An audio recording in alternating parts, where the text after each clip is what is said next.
رسول نہیں چھوڑیں گے، ہر حال میں حضور سے وفا کرتے رہیں گے۔ یہ ہے ہجرت کا معنی، چھوڑنا۔ مومن ہر شے چھوڑ دیتا ہے لیکن حضور کو نہیں چھوڑتا۔ ہر قوم اپنے انداز میں سال شروع کرتی ہے۔ کچھ قومیں ایسی ہیں جن کے ہاں سال کا آخری دن ہوتا ہے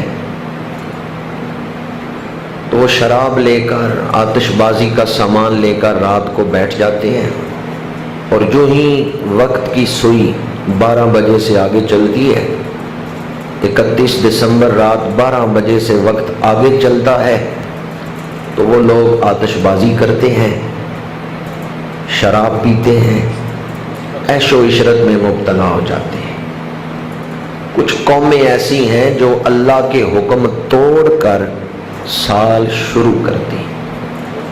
سال کے پہلے لمحات وہ گناہوں میں مصروف رہ کر گزارتے ہیں۔ اسلام ہمیں ہر مقام پر رب کو یاد رکھنے کا حکم دیتا ہے۔ یہ وقت کس نے ہمارے لیے ترتیب دیا ہے؟ اللہ نے۔ اور آئندہ جو سال ہے اس کے واقعات کس کے قبضے اور کنٹرول میں ہیں؟ اللہ کے کنٹرول۔ اس لیے سال کا آغاز دعا کے ساتھ کرنا چاہیے کہ یا اللہ اس سال ہمیں خیر و برکت عطا فرما، امن اور سلامتی عطا فرما۔ سلف صالحین، صحابہ کرام رضوان اللہ تعالی علیہم اجمعین، ان کے ہاں یہ معمول تھا سال کے شروع میں دعا مانگتے۔ آج ہم مسجد میں بیٹھے ہیں، پاکیزہ ماحول ہے، تو کیوں نہ مل کر ہم یہ دعا کر لیں کہ یا اللہ اس سال کو ہمارے لیے خیر و برکت والا سال بنا۔ کوئی پتہ نہیں کسی ایک شخص کی دعا سے پورے مجمع پر اللہ کا کرم ہو جائے۔ میں ایک طالب علم کی حیثیت سے دعا پڑھتا ہوں، آپ میرے ساتھ مل کر اسے پڑھیں، اس یقین کے ساتھ کہ اللہ سنتا بھی ہے اور قبول بھی فرماتا ہے۔ اللہ اپنے بندوں پر مہربان۔ آئندہ سال خیر و برکت اللہ سے مانگنے کی نیت کے ساتھ آئیں دعا کرتے ہیں۔ بسم اللہ الرحمن الرحیم۔ اللہم ادخلہ علینا بالامن والایمان والسلامت والاسلام ورضوان من الرحمن وجوار من الشیطان۔ اللہ تعالیٰ اس دعا کی برکت سے پورا سال ہمیں نیکیاں کرنے کی توفیق دے اور گناہوں سے دور رکھے، صراط مستقیم پر ثابت قدمی عطا فرمائے۔ 1440 ہجری کو اللہ تعالیٰ اسلام کی سربلندی والا سال بنا دے۔ سال کا جو پہلا مہینہ ہے وہ ہے محرم۔ اس مہینے کو حضور نے شہر اللہ بھی کہا ہے، جس طرح رمضان شریف کو کہا ہے نا کہ رمضان اللہ کا مہینہ ہے، اسی طرح محرم کو بھی کہا ہے کہ یہ اللہ کا مہینہ ہے۔ اور اس مہینے سے حضور بڑی محبت فرماتے تھے۔ 10 محرم کو حضور نے روزہ رکھا اور آئندہ کے لیے فرمایا کہ آئندہ ہم 9 اور 10 کا روزہ رکھیں گے، 2 روزے رکھیں گے۔ اور اس روزے کی فضیلت حضور نے یہ بیان فرمائی، یکفر السنۃ الماضیہ او کما قال، کہ یہ پچھلے گناہوں کی بخشش کا ذریعہ بنتا ہے۔ اس سے پتہ چلتا ہے محرم گناہ بخشوانے کا وظیفہ ہے۔ اس مہینے میں گناہ بخشے جاتے ہیں۔ جو 10 محرم کا روزہ رکھے اللہ اس کے پچھلے گناہوں کو معاف فرما دیتا ہے، اور ایک روایت میں ہے کہ پچھلے سال کے گناہوں کو معاف فرما دیتا ہے۔ تو محرم اللہ کا مہینہ، اس مہینے سے حضور محبت فرماتے ہیں۔ اس مہینے میں حضور نفلی روزہ رکھتے ہیں اور اس کو فضیلت والا روزہ قرار دیتے ہیں۔ یہ گناہ بخشوانے کا مہینہ، یہ اللہ کا قرب حاصل کرنے کا مہینہ، اس لیے محرم سے اسلامی کیلنڈر شروع کیا گیا۔ محرم کا لفظی معنی ہے حرام کیا گیا۔ تو یہ بھی انسانی ذہن میں اس فکر کو پیدا کرتا ہے کہ پورا سال ہم نے حلال کو اختیار کرنے اور حرام سے بچنا ہے۔ مسلمان حلال اور حرام میں فرق کر کے زندگی گزارتا ہے۔ وہ حلال کو اختیار کرتے ہیں، حرام سے اپنے آپ کو بچاتا ہے۔ ہم محرم کا آغاز کرتے ہیں تو شہادتوں کا ذکر ہوتا ہے۔ شہادت قربانی کا انتہائی بلند مقام ہے۔ ایک ہے مال قربان کرنا، ایک ہے اولاد قربان کرنا، اور ایک ہے اپنی جان کی قربانی پیش کر دینا۔ تو جان قربان کرنا یہ سب سے بلند درجہ ہے، بلند رتبہ ہے۔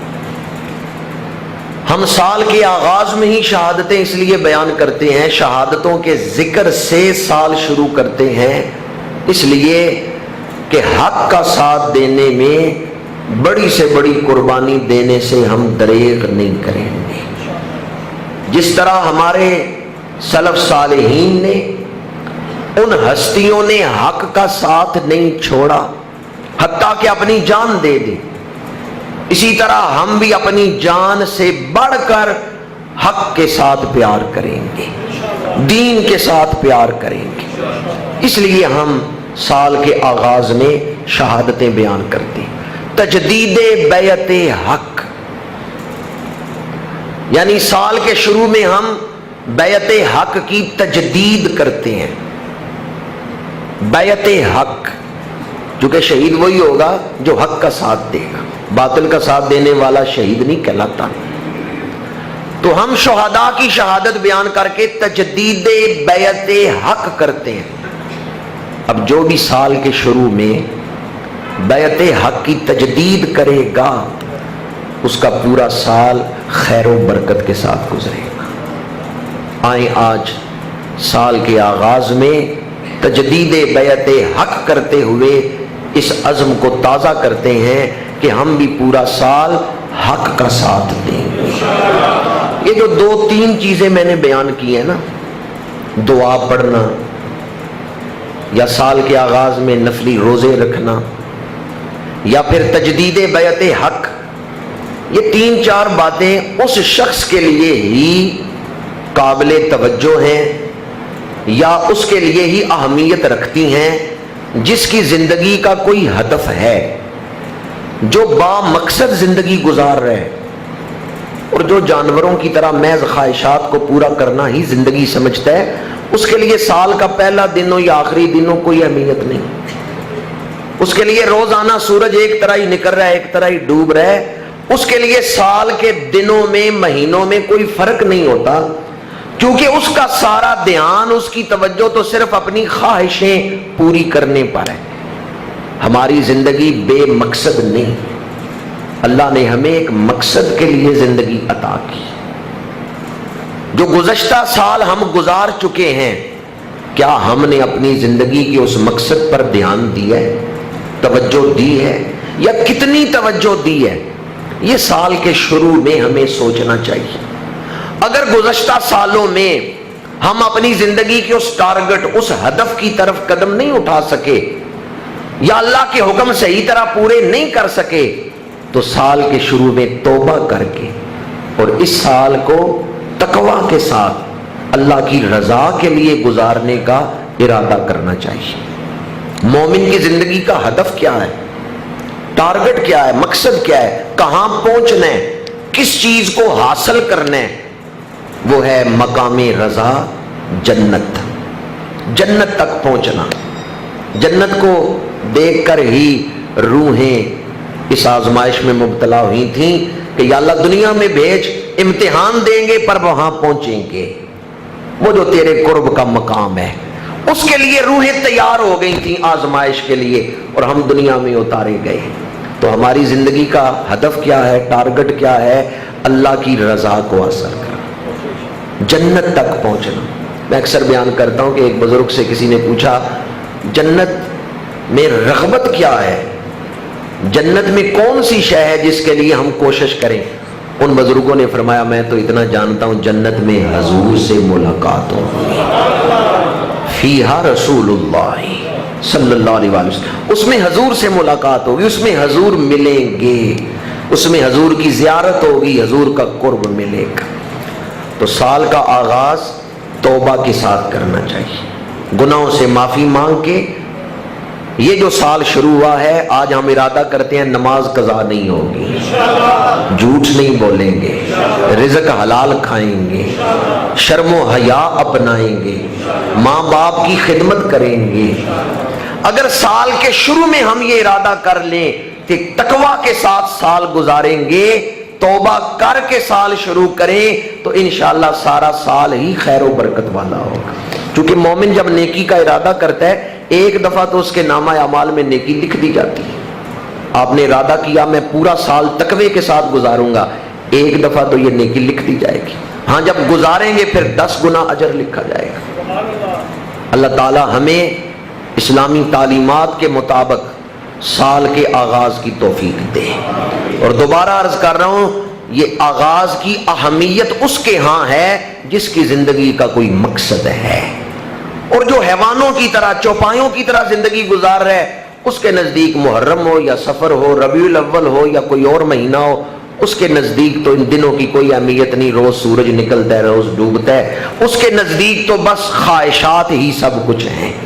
یہ جو مقصد میں بیان کر رہا ہوں یہ اس کے نزدیک ہے جس کا ایمان روشن ہے، مضبوط ہے، جس کے دل میں فکر آخرت ہے، اور جو انسانی صفات سے مزین ہے۔ اللہ تعالی گناہوں کی نوستیں ہم سے دور فرمائے اور فکر آخرت عطا فرمائے۔ یوں تو اسلامی تاریخ میں بڑی بڑی شانوں والے شہید ہیں، لیکن پوری تاریخ میں ایک شہید ایسا ہے جو محراب نبوی میں شہید ہوا ہے۔ پوری تاریخ میں ایک شہید ایسے ہیں جو مصلی نبوی پر مسجد نبوی میں فجر کی نماز پڑھا رہے ہیں کہ ان پر حملہ ہوا ہے۔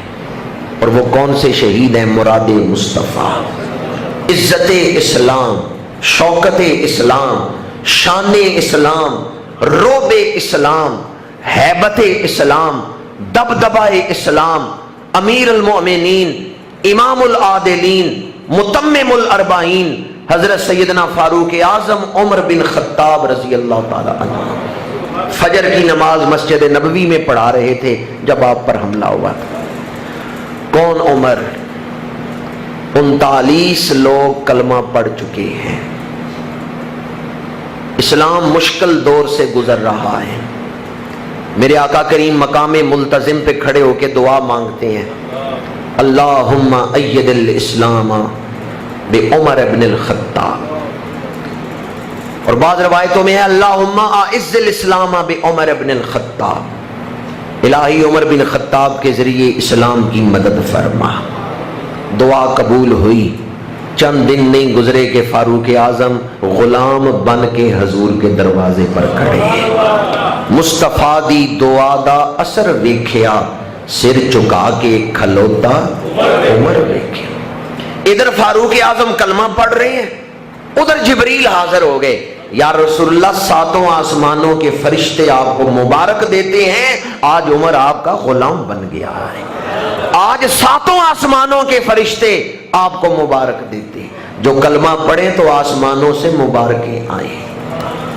میرے آقا کریم نے اس وقت فرمایا فکبر النبی، حضور کی زبان سے یہ الفاظ ادا ہوئے اللہ اکبر۔ حضرت فاروق اعظم کے کلمہ پڑھنے پر حضور نے اللہ کا ذکر بلند فرمایا۔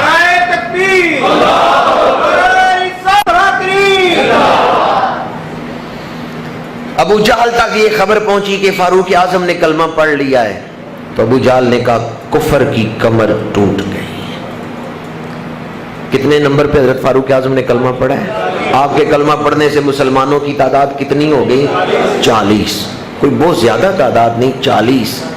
لیکن صرف آپ کے کلمہ پڑھنے سے مشرکین کیا کہہ رہے ہیں؟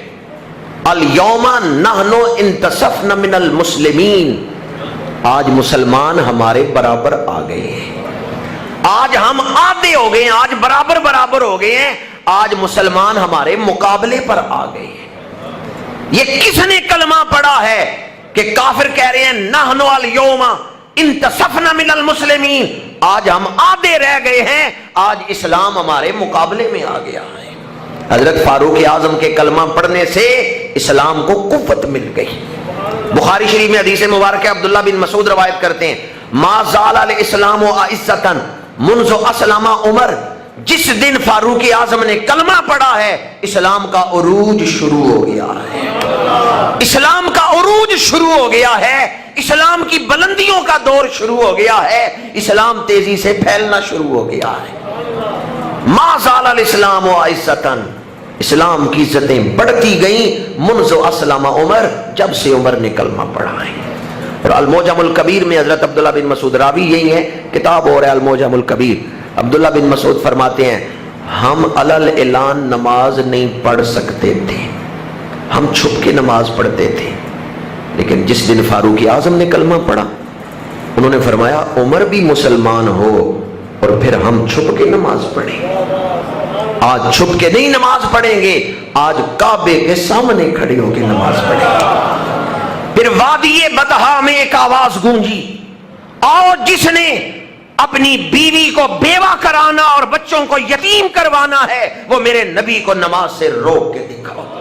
میں دیکھتا ہوں کون مکے کا سورما ہے جو حضور کو یہاں نماز پڑھنے سے روکتا ہے۔ کفر انگشت بدنداں، کفر پہ سکتہ طاری ہے، کسی میں جرت نہیں ہے کہ آگے بڑھ کے روک سکے۔ کیوں؟ فاروق اعظم تلوار لے کے کھڑے ہیں، ادھر امیر حمزہ کھڑے ہیں، مسلمان نماز ادا فرما رہے ہیں۔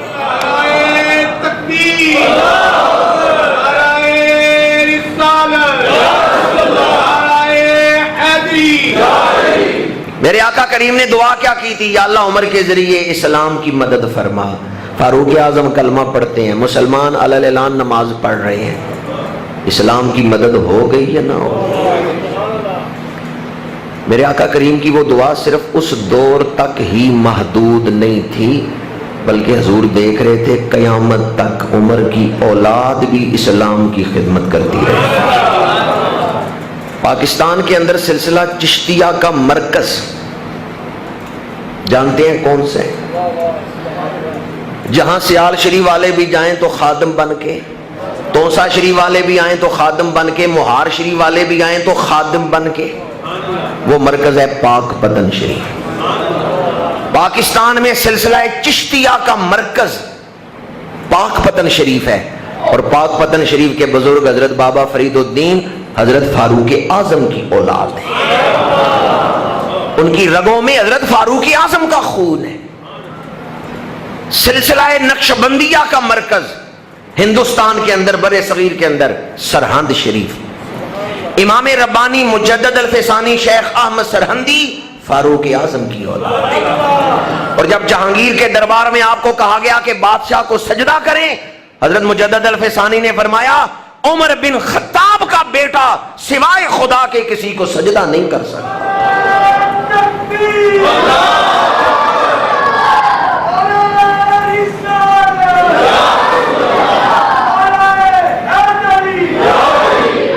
عظمت و شان صدیق اکبر، عظمت و شان حضرت عمر فاروق، خلفائے راشدین۔ میرے آقا کریم نے جو دعا فرمائی یا اللہ عمر کے ذریعے اسلام کی مدد فرما، نگاہ نبوت دیکھ رہی ہے عمر کی اولاد بھی قیامت تک دین کی خدمت کرتی رہے گی۔ 5 محرم کو بشتی دروازہ بھی کھلتا ہے۔ حضرت بابا صاحب کے علاقے کا نام کیا ہے؟ پاکستان۔ جس ملک میں ہم رہتے ہیں اس کا نام ہے پاکستان۔ بابا صاحب جس خطے میں ہیں پاک پتن، دونوں کا ترجمہ کیا ہے جی؟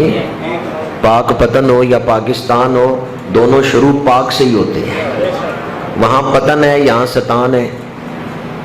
ستان کا یا پتن کا ترجمہ کر لیں کیا بنے گا؟ دونوں کا ترجمہ ایک ہی بنے گا۔ بابا فرید نے ڈیرا لگایا تھا، اس دن پاکستان بن گیا تھا۔ اولیاء کا ہے فیضان، حضرت فاروق اعظم کی اولاد آج بھی دین کی مدد کر رہی ہے۔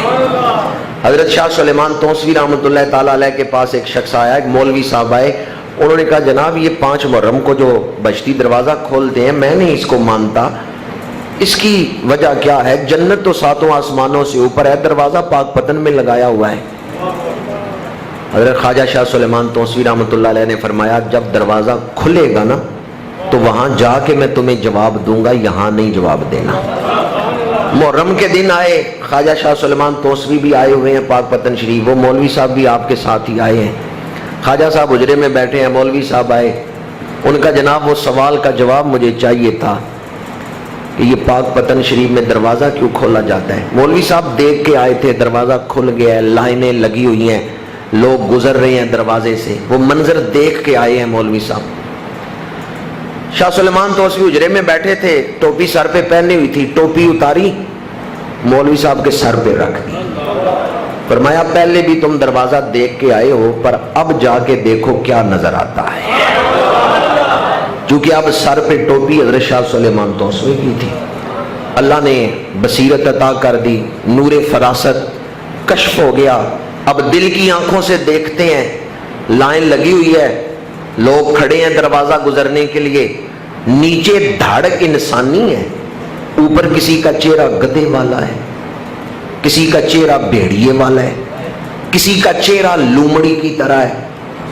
یہ گردن کے اوپر جو ان کا چہرہ ہے وہ انسانوں والا نہیں، ہاں کچھ لوگ ہیں جن کا چہرہ انسانوں والا ہے، دھڑ بھی انسانی ہے، شکل بھی انسانی ہے، لیکن کچھ لوگ ایسے ہیں دھڑ تو انسانی ہے لیکن اوپر جو چہرہ ہے وہ جانوروں کی طرح ہے، جس جانور کی صفتیں اندر تھیں وہی چہرہ تھا باطن کا۔ لیکن یہ دروازہ گزرنے سے پہلے ہے، جب وہ بہشتی دروازہ گزرتے ہیں آگے نوری دروازے سے باہر نکلتے ہیں تو ان کا چہرہ جو پہلے بگڑا ہوا تھا وہ ٹھیک ہو جاتا ہے، واپس انسانی چہرہ بن جاتا ہے۔ یہ منظر دیکھا مولوی صاحب نے کہ اس دروازے سے گزرے تو چہرہ باطن سنور جاتا ہے، چہرہ باطن جو پہلے بگڑا ہوا تھا یہاں سے گزرے، صاحب مزار کی توجہ ملتی ہے، نور ولایت شامل ہوتا ہے، باطن کا بگڑا ہوا چہرہ ٹھیک ہو جاتا ہے۔ مولوی صاحب روتے ہوئے واپس آئے حضرت شاہ سلیمان توسوی کی بارگاہ میں، کہا حضور میں یہ منظر دیکھ آیا ہوں، آپ نے جو بات کی تھی کہ تمہیں وہاں جا کے جواب دوں گا، مجھے سمجھ آ گئی ہے کہ یہ دروازہ کیوں کھولا گیا ہے۔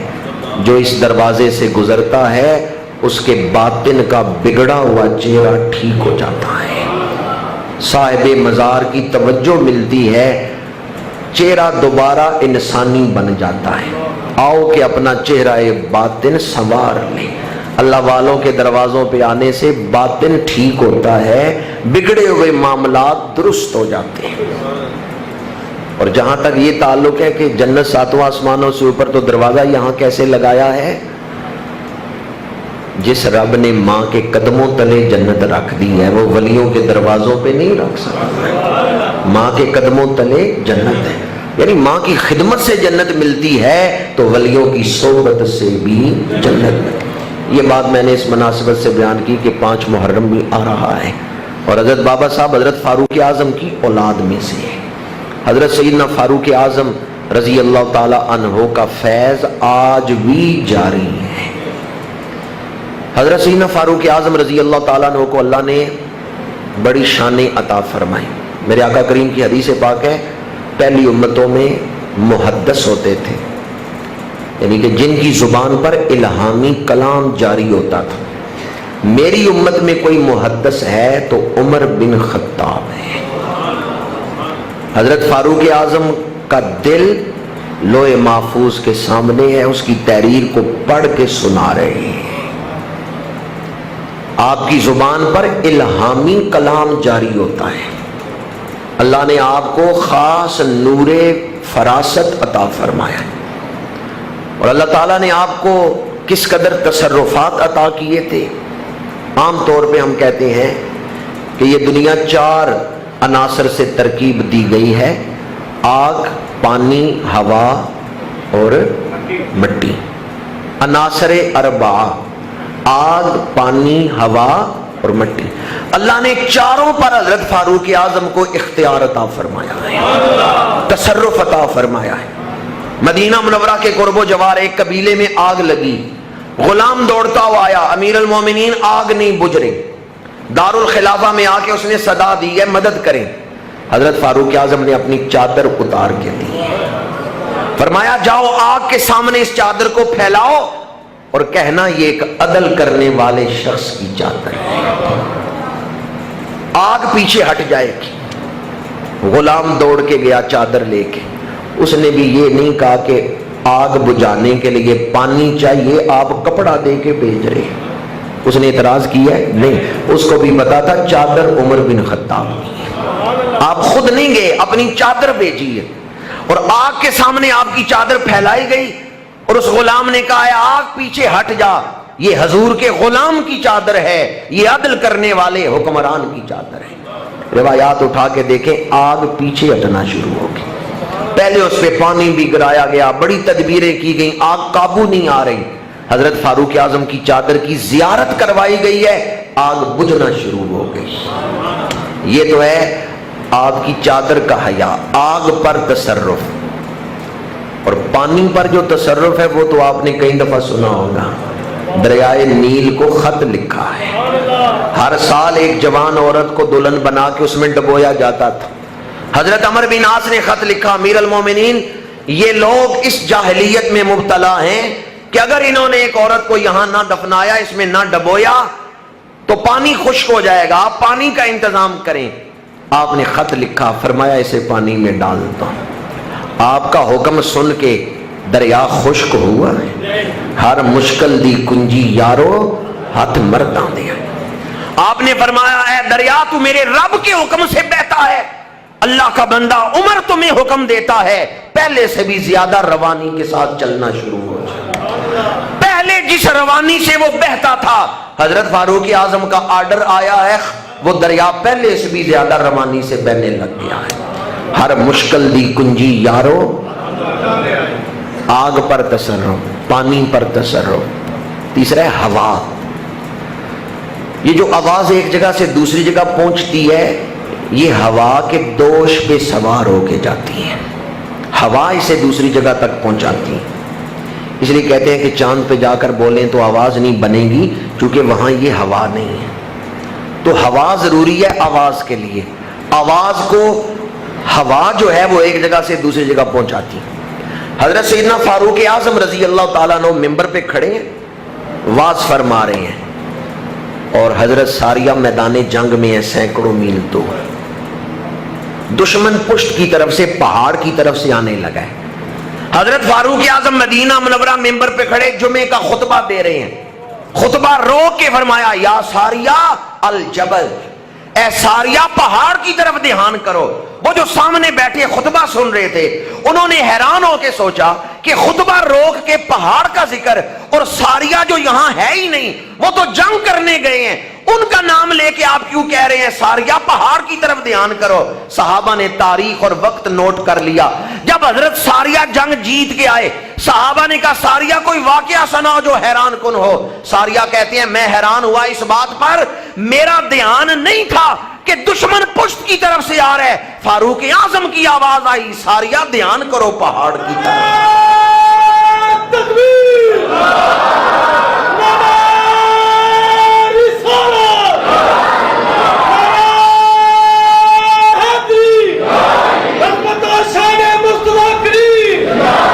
حضرت فاروق اعظم کو اللہ نے کیا نظر عطا فرمائی ہے، کھڑے مدینہ منورہ میں ہیں، جمعے کا خطبہ دے رہے ہیں، اور سینکڑوں میل دور میدان جنگ پہ بھی نگاہ ہے کہ میرے بھیجے ہوئے سپاہی لڑ رہے ہیں تو کس مشکل سے گزر رہے ہیں۔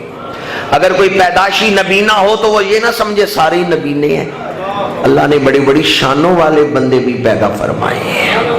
حضرت فاروق اعظم کا آرڈر لے کر ہوا پہنچی ہے، وہاں ہوا نے وہاں آواز پہنچائی، آپ کو اللہ نے خاص تصرف عطا فرمایا، آگ، پانی، ہوا، اور ایک کنیز تیل خرید کے لائی ہے، برتن ہاتھ سے گر گیا ہے، تیل زمین پہ گرا، مٹی نے چوس لیا، وہ کنیز اب رو رہی ہے۔ حضرت فاروق اعظم وہاں سے گزرے، کیوں رو رہی ہو؟ اس نے کہا میرا مالک مجھے ناراض ہوگا، پیسے بھی خرچ آئی ہوں اور تیل بھی گھر نہیں پہنچا، برتن گر گیا ہے، سارا تیل زمین نے چوس لیا ہے۔ حضرت فاروق اعظم نے کوڑا لہرایا، اے زمین کیا عمر نے تیرے اوپر انصاف نہیں قائم کیا؟ کیا عمر نے تیرے اوپر عدل نہیں قائم کیا؟ اس کنیز کا تیل واپس کر۔ زمین کو آرڈر کیا اس کا تیل واپس کر۔ جیسے چشمہ ابلتا ہے نا، تیل ابلنے لگ گیا ہے، اچھلنے لگ گیا ہے۔ آپ نے فرمایا اپنا تیل بھر لے۔ زمین نے حضرت فاروق اعظم کا حکم، ایک دن چل رہے ہیں تو زلزلہ آیا مدینہ منورہ کی سر، زمین ہلی، کوڑا ہلایا، اے زمین رک جا، تیرے اندر میرے نبی آرام فرمائے۔ زمین پر پھر زلزلہ نہیں آیا۔ حضرت فاروق اعظم کا حکم مٹی پر بھی چل رہا ہے۔ حضرت فاروق اعظم کی اولاد کو اللہ نے یہ شانیں بخشی ہیں، بابا فرید مٹی پر کل شریف 3 دفعہ پڑھ کے پھونکتے ہیں، سونا بن جاتی ہے۔ ہر کوئی تجربہ نہ کرے، پہلے زبان بابا فرید والی لے آئے، پھر قرآن کی تاثیر ظاہر ہوگی۔ خرد نے کہہ بھی دیا لا الہ تو کیا حاصل، دل و نگاہ مسلمان نہیں تو کچھ نہیں۔ اگر حضرت فاروق اعظم کی اولاد کو اللہ نے اتنی شانیں دی ہیں، حالانکہ یہ ولی ہیں، صحابی نہیں، تو مراد مصطفیٰ کی کرامتیں کتنی ہوں گی، دعائے نبوی کی کرامات کتنی ہوں گی۔ حضرت سیدنا فاروق اعظم رضی اللہ تعالیٰ عنہ کو آگ، پانی، ہوا، مٹی، ان پر تصرف عطا کیا گیا تھا۔ ایک طرف میں نے آپ کی شان بیان کی، آگ حکم مانتی ہے، پانی حکم مانتا ہے، زمین حکم مان رہی ہے، ہوا حکم مان رہی ہے۔ دوسری طرف آپ کی عاجزی دیکھیں، انکساری دیکھیں۔ مدینہ منورہ مسجد نبوی کی طرف آ رہے ہیں، حضرت عباس کے مکان پر پرنالہ ہے، چھینٹے پڑتے ہیں، نمازیوں کے کپڑوں پر امکان ہے کپڑے گیلے ہونے کا، آپ نے پرنالہ اتروا دیا۔ حضرت عباس وہاں نہیں تھے، پرنالہ اتروا دیا۔ حضرت فاروق اعظم مسجد نبوی کے سین میں بیٹھے ہیں، تھوڑی دیر کے بعد حضور کے چچا حضرت عباس آ گئے، امیر المومنین پرنالہ آپ نے اتروایا ہے؟ فرمایا ہاں میں نے اتروایا ہے۔ عباس فرماتے ہیں آپ کو پتہ ہے یہ لگوایا کس نے تھا؟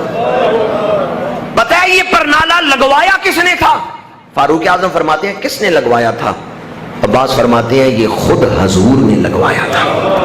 بس یہ لفظ سننے کی دیر تھی، کوئی بجلی دوڑ گئی ہے حضرت فاروق اعظم کے بدن میں، کوئی بجلی دوڑ گئی بدن میں، فوراً اٹھے، تیز تیز چلے، عباس آؤ پھر پرنالہ وہاں لگاتے ہیں، عباس آؤ پھر پرنالہ وہاں لگاتے ہیں۔ وہاں آئے، اب وہ جگہ بلند ہے جہاں پرنالہ فٹ کرنا ہے، جہاں اسے لگانا ہے وہ جگہ بلند ہے، سیڑھی کی ضرورت ہے۔ فاروق اعظم فرماتے ہیں عباس سیڑھی تو دیر سے آئے گی، آپ میرے کاندھوں پہ کھڑے ہو کر یہاں پرنالہ لگائیں۔ اب چشم فلک نے یہ منظر دیکھا، 22 لاکھ مربع میل کا حکمران، جس کو اللہ نے بڑی کرامات عطا کی ہیں، رعب عطا کی ہے، جلال عطا کی ہے، جس کا نام سن کے کیسر و کسرا کانپتے ہیں، آج وہ رکوع میں کھڑے ہیں اور عباس حضور کے چچا ان کی پشت پر کھڑے ہیں۔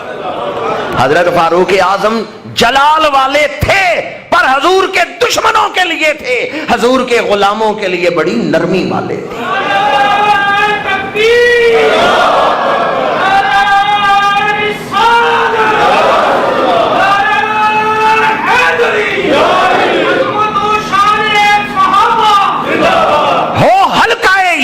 تو بریشم کی طرح نرم، رزم حق و باطل ہو تو فولاد ہے مومن۔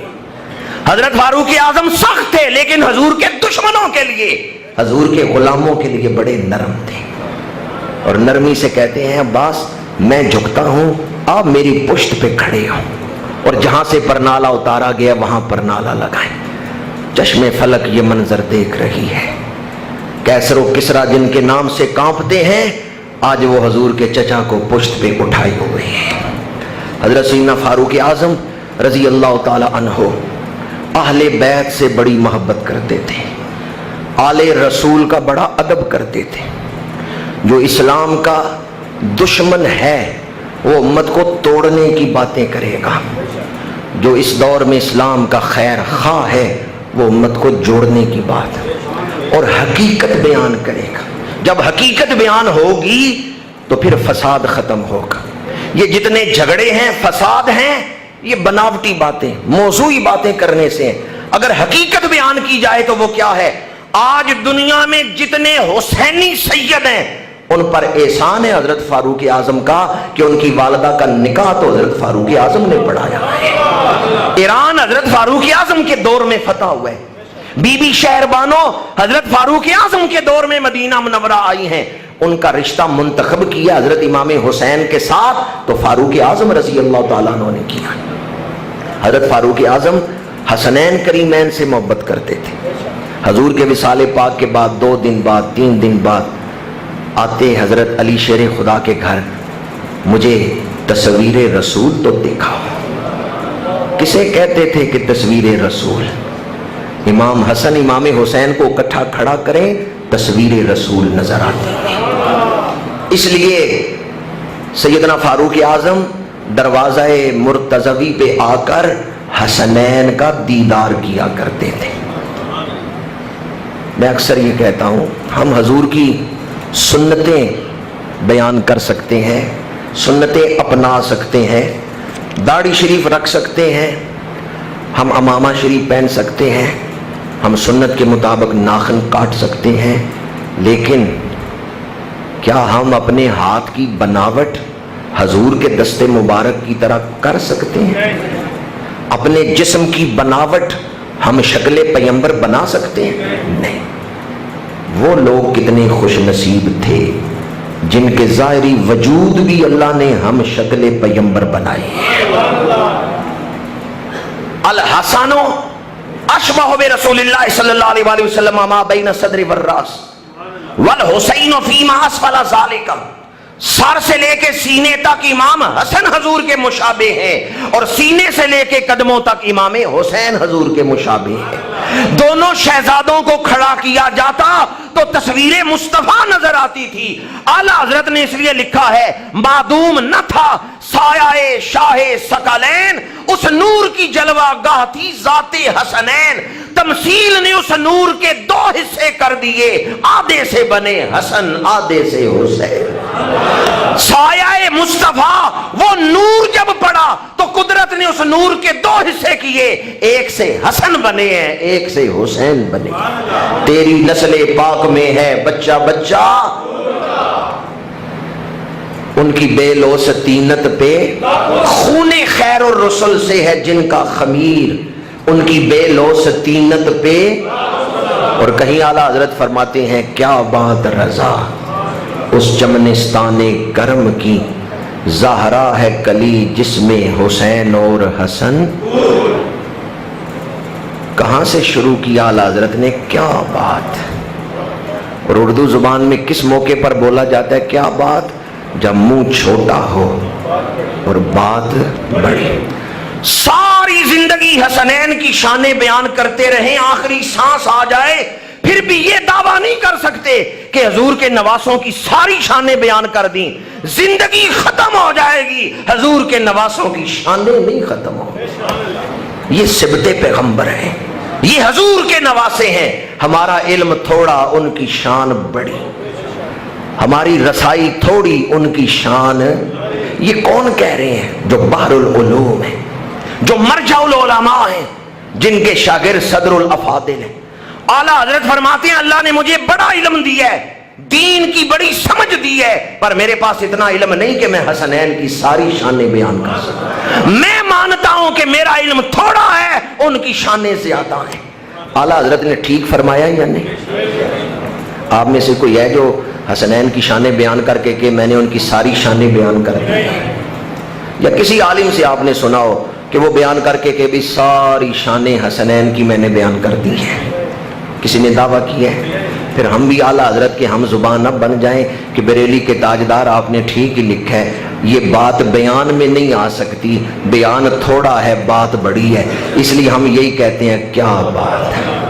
یا اللہ جو یہ لفظ ذوق سے پڑھے آج رات آنے والی رات اسے حسنین کا دیدار عطا فرما۔ حسن رسول کی، شہر رسول کی، بیت رسول کی، دروازہ رسول کی، اہل بیت رسول کی، اصحاب رسول کی، نواسہ رسول کی، صبر حسین کی، استقامت حسین کی، تلاوت حسین کی، دھڑ کربلا میں ہے، سر نیزے پہ ہے تلاوت حسین کی، سر کوفے کے بازاروں میں پھرایا جا رہا ہے، دھڑ کربلا میں ہے تلاوت حسین کی۔ کیا بات رضا اس چمنستان کرم کی، زہرا ہے کلی جس میں حسین اور حسن۔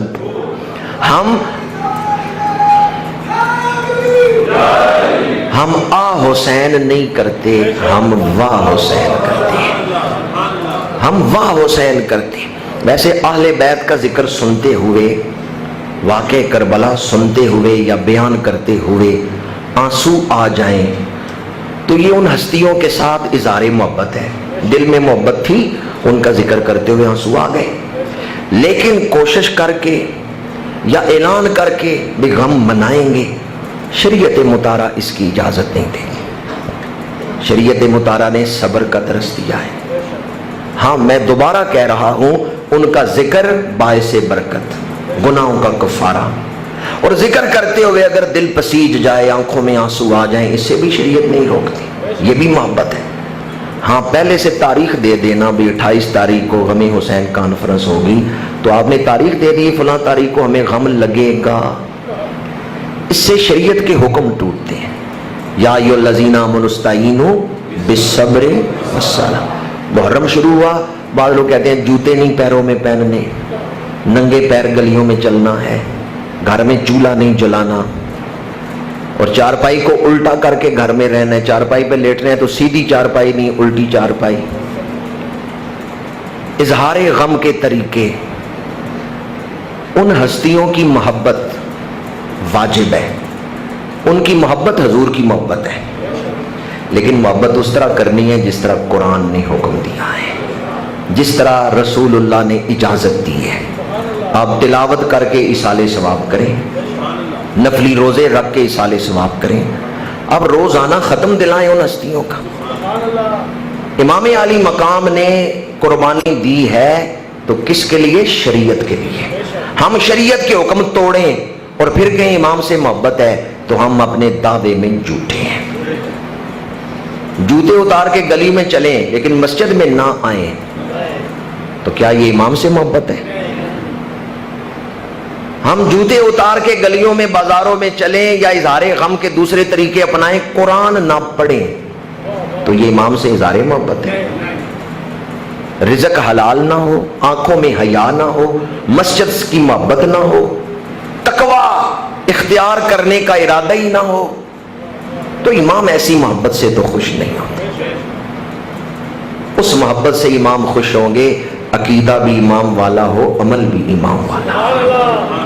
اس لیے میں آپ کی خدمت میں عرض کروں گا کہ محبت شہدائے کربلا یہ ضروری ہے، بخشش کا وظیفہ ہے، لیکن محبت اس طرح کرنی ہے جس طرح وہ شہداء خوش